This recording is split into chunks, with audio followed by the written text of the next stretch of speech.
also discussed with the Minister the situation, the recent situation in the region post the Pulwama incident, and gave him an overview of Pakistan's position and what we stand for, and the steps that Pakistan has taken to de-escalate and diffuse tensions within the region and promote peace. So I welcome you again and thank you for visiting us. Thank you, dear colleague, dear Minister Qureshi, for this warm hospitality. It's the first time that I am in this big country, number 6 concerning population in the world, and I am very honored to be received here with my delegation and also with journalists from Luxembourg. So the first thing I wanted to say is that we have shown solidarity with the people of Pakistan in the past. We tried to show it. Luxembourg has provided substantial humanitarian assistance in the aftermath of the strong earthquake which hit northern Pakistan in 2005. And I remember very well. It was the year of our presidency of the European Union at this time, and the same response after the massive floods which devastated large parts of Pakistan in 2010. Recognizing the huge burden caused by the significant number of Afghan refugees living in Pakistan. At a certain moment, more than 4.5 million Afghans lived here.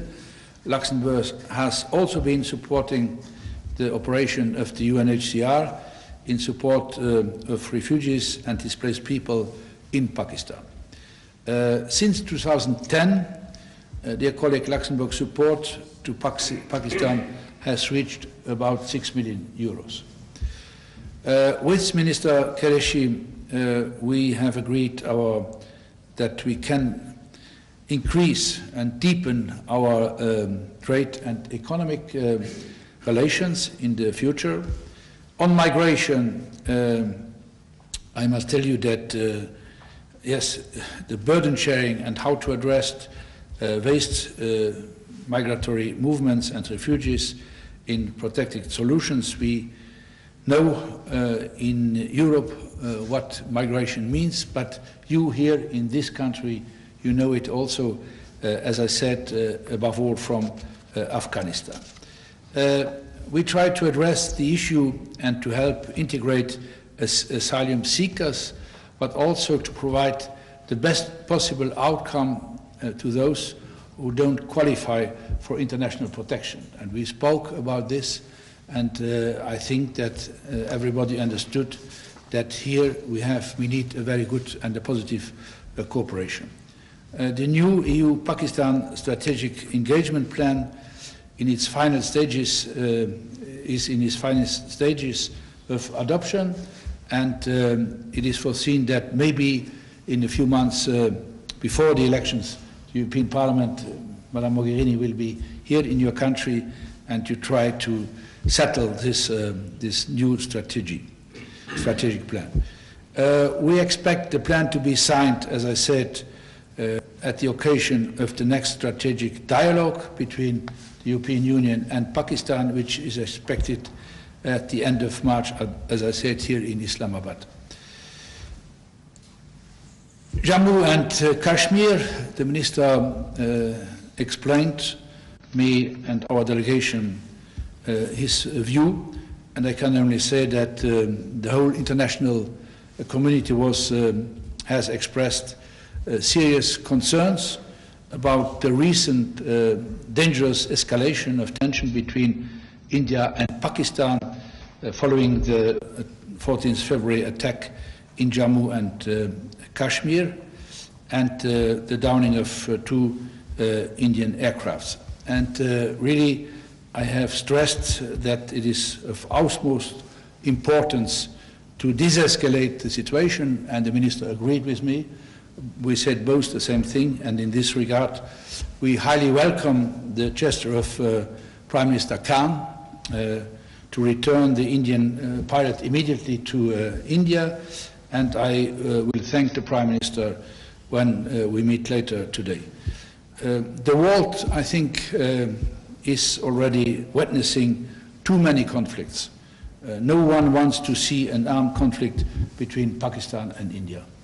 The EU has stressed that it stands ready to strengthen its cooperation and dialogue and on counterterrorism, both India and with Pakistan.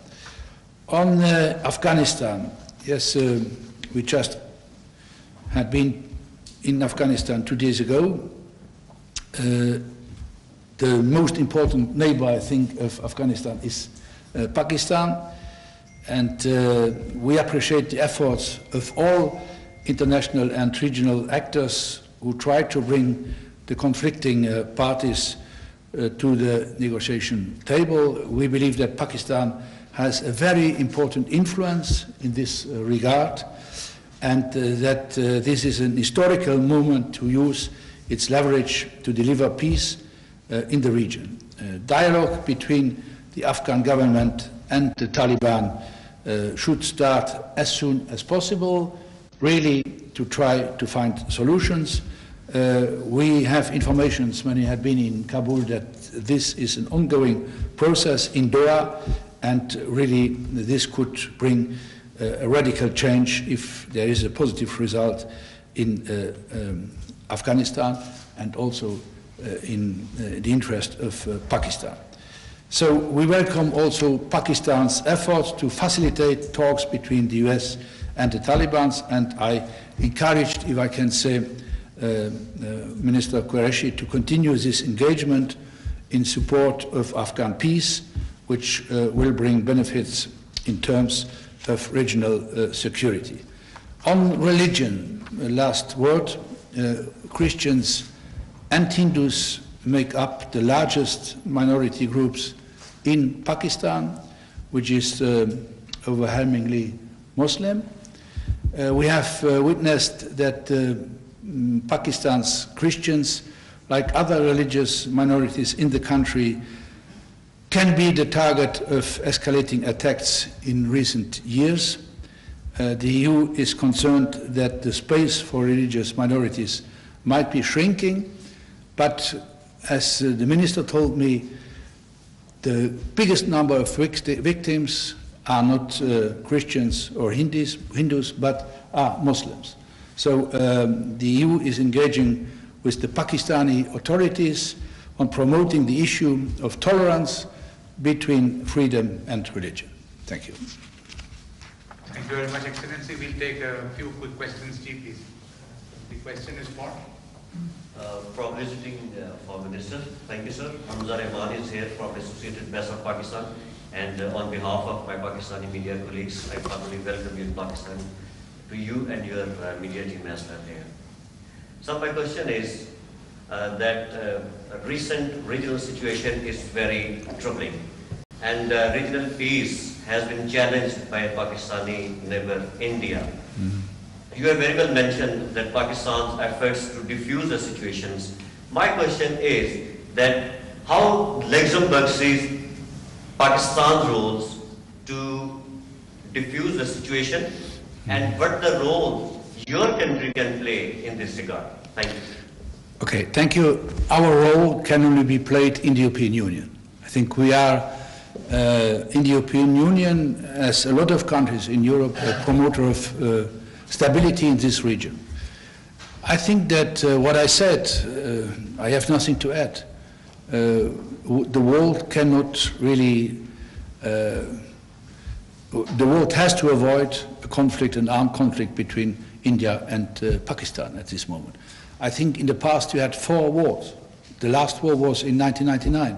So really this de-escalation from both sides, spontaneously from your side here in Pakistan with the release of the pilot, and I think also that the Minister, the Lady Minister of Foreign Affairs in India said the same, that India has no interest to escalate the situation. And therefore, as European Union, we can only help both sides really to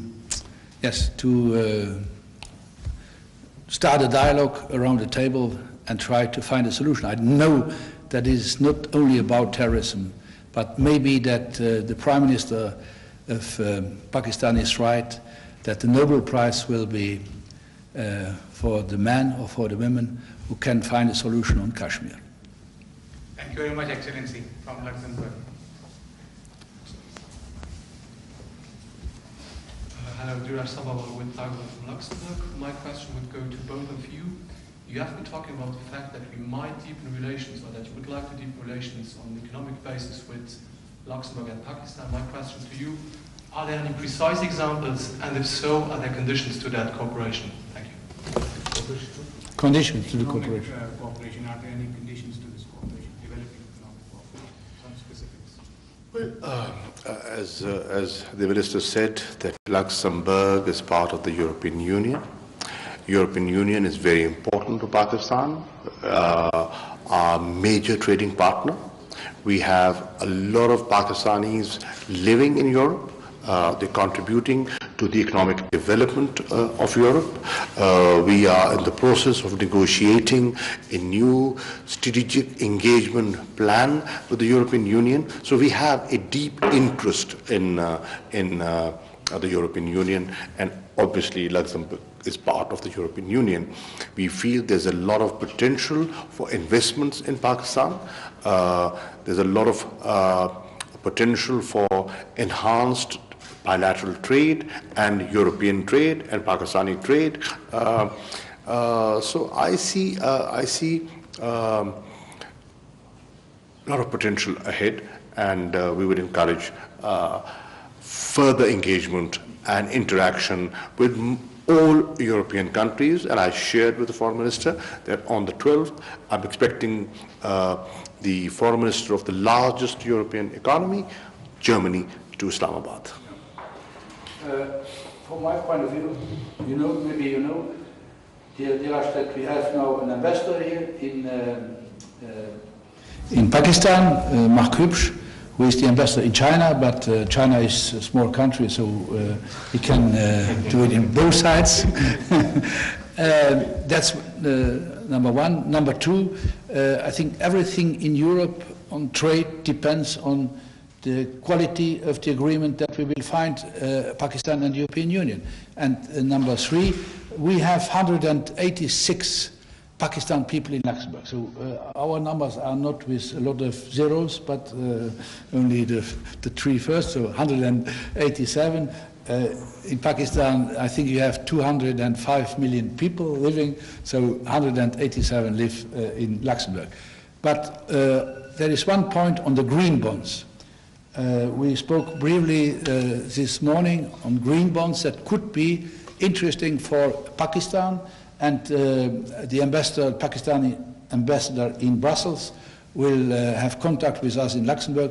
We'll explain him the system, and maybe here it could be a start for the new ambassador to bring something on the paper. Thank you very much, Excellency. Barbara, PTV, Pakistan Television. Thank you, Minister.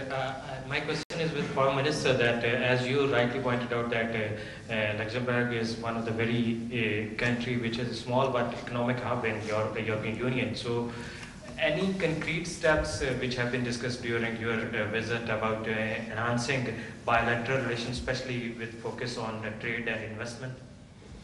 Yes, we discussed a number of potential areas for investments, and I'll share them with you: infrastructure and communication technology, health sector, clean energy, environment, and gem and jewelry. They have the expertise, and we have excellent stones, so there can be a mutual interest in that. Last question, please, from Luxembourg. Thank you. Patrick Rice from RTL Television in Luxembourg. Question to both foreign ministers. Getting back to the recent tensions in regard to Jammu and Kashmir, and mediation efforts by the UN have been refused in the past. But could you maybe imagine the EU taking over a mediation role, as the UN is segmented into blocks, which is probably not as neutral as it could be, but the EU would be a much more neutral mediator in this conflict, and maybe with the aim of getting an approach done and getting the two neighbors closer together. Well, Pakistan would welcome any mediation from the European Union. Pakistan has written to the Secretary General of the UN. I've also written to the President of the Security Council, asking them to play a role in diffusing the situation and helping us de-escalate. They have a responsibility. Jammu and Kashmir is on the UN agenda. There are a number of Security Council resolutions that remain unimplemented, so they have a responsibility. I am grateful to the role played by the European Union in helping de-escalate. We welcome that, and if the Europeans can mediate, Pakistan would welcome it. India has always preferred bilateralism, but unfortunately, they have shied away from bilateralism as well. When a third party approaches them, they say, no, we've got to do it bilaterally. And when we engage them, and they say, no, we are not ready for an engagement. So, Pakistan would welcome a third party facilitation, and if the European Union can do it, so be it. Okay, that was clear. Sometimes, Minister, we have to, in the European Union, we have to mediate between us to find a way. Okay. But if this is a request, and if I think in the European Union nobody would refuse a role to mediate between India and Pakistan, or Pakistan and India, I want to precise that the mediation potential of the EU will not be strong enough to solve the conflict in Kashmir. You agree? What I said in the end. No, I said we are ready to mediate between India and Pakistan, or Pakistan and India.